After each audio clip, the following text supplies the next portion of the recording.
What's going on, guys? Boxed Up here, bringing in the next installment of Zero to Hero. Um, just coming off of surgery, guys. It's been about a week and a half now since I've gotten my finger uh, rewrapped, per se. What they did was they went through and they chipped off the tip of the bone on my fingertip, and then they pulled all that fleshy goodness over the top of the bone and then made small cuts down the sides of my index finger and pulled it over top of the new open flesh, just making it look more like a finger. So at the end of the day, I'm going to be having a pretty normal looking finger. My fingernail's going to be back. Only other thing is that it's going to be sensitive during the winter and in high heat, so I'm going to have like a glove on it at all times, or maybe just like a nice little wrap. All in all, it shouldn't affect how I'm able to play games. This past week has been a lot of adventuring, figuring out how I can play certain games with only three of my fingers, or how I'm going to play games in the future, if it's going to affect that at all, but it shouldn't affect it whatsoever. So once it's recovered, and in two days, on this upcoming Tuesday, they will be taking the bandage off, and I will be seeing my finger for the first time.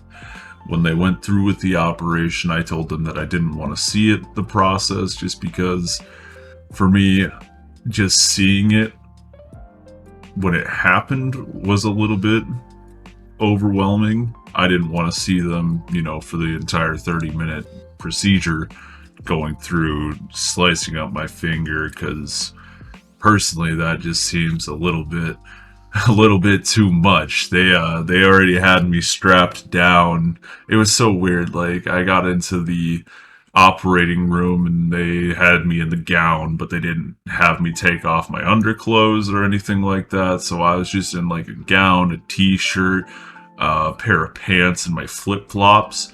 They put little booties over my flip-flops. They took me into the operating room. They told me to sit down on the operating, I guess, chair and just lay back, get comfortable with it. And they had me basically T-posing out, stretched out, so they could have my left hand in the doctor's lap as he was operating. It kind of felt like, when I was getting my left arm tattooed, I was in that position. If you have tattoos or gotten a tattoo on your arm at any point, or on your forearm, you know exactly what I'm talking about.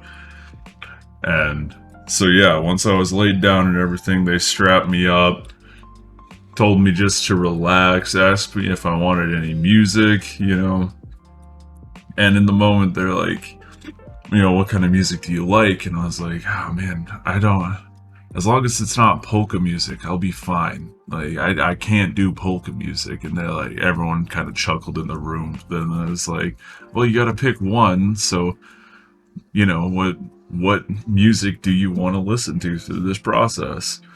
And I got to thinking, I was like, I just put on some like rock, maybe some metal. I don't want to like anything too rough or too loud or too rowdy, because obviously the doctor's got to focus on what he's doing. I want my finger to look like a finger, And they started playing like your Imagine Dragons and stuff like that. I think at one point some Red Hot Chili Peppers came on, and I was just sitting there like, I could get down with this, but I'm the type of guy that when you're sitting down doing something, you gotta crack a couple jokes to lighten the mood, get some conversation going.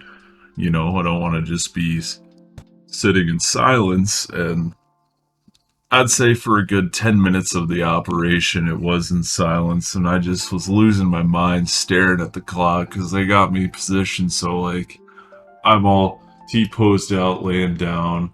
I'm looking up to my right, and all I see is a clock, and it's like, man, they told me that this was going to be a 20 to 30 minute operation, and we're really pushing that 30-minute marker, and they started joking. They're like, "Ah, we're gonna have to go tell his family that we're taking a little bit longer on the procedure." And I was like, "Man, is it going that bad, that good?" And at the end, they all started shaking hands and stuff, being like, "Oh yeah, that's a good job on that finger right there. We did really good there."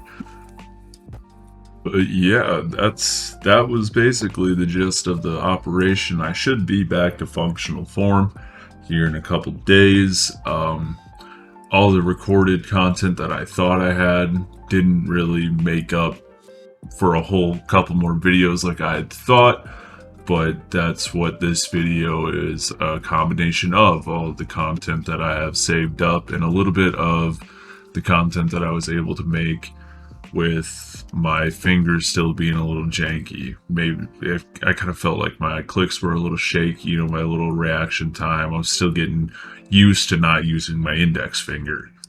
But this challenge is something else. I mean, at certain times I thought, getting to level 40 to 50 was going to be the hardest thing.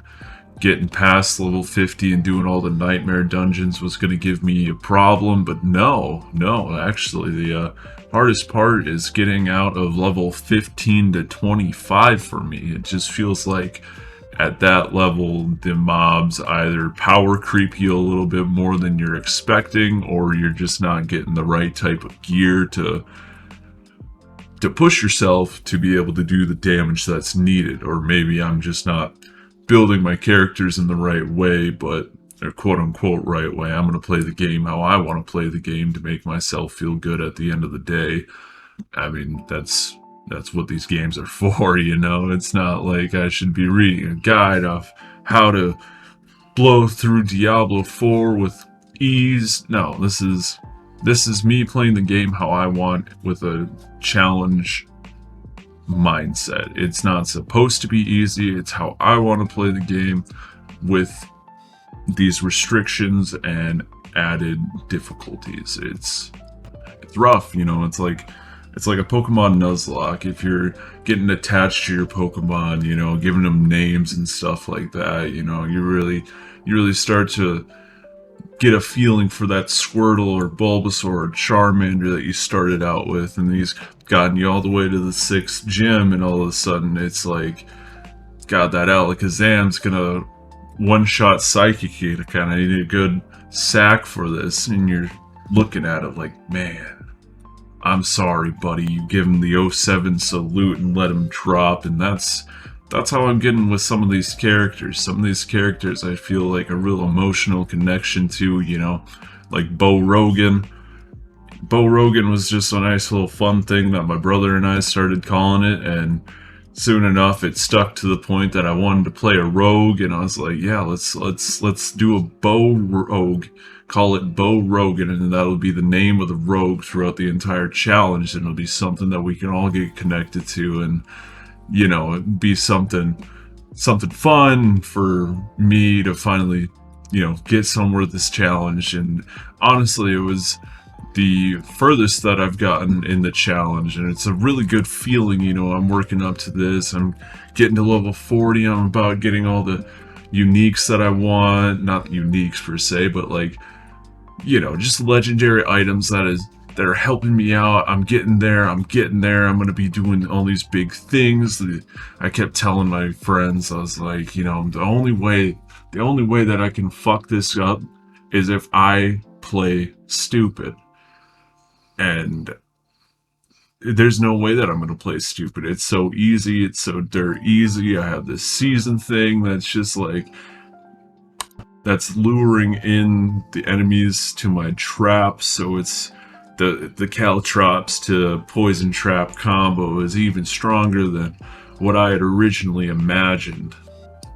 And then I started realizing that, all these realms are not connected in the way that I thought. I thought the season hardcore would be connected to the hardcore, but hardcore is connected to its own separate realm. So I'm sitting there thinking, man, I have to go back and get all the Lilith statues. I have to unlock all the waypoints again. I have to unlock the entire map to be able to even see it. So I got a little chip on my shoulder, and I was like, let's go to Hope's Light. You know, I gotta get Saragon done and all this area. And Hope's Light, even before I started the challenge, I always thought that Hope's Light was a difficult territory to claim. It's not the amount of one-shot mechanics that some of these people have, the damage that they output is absolutely absurd. And I learned about a whole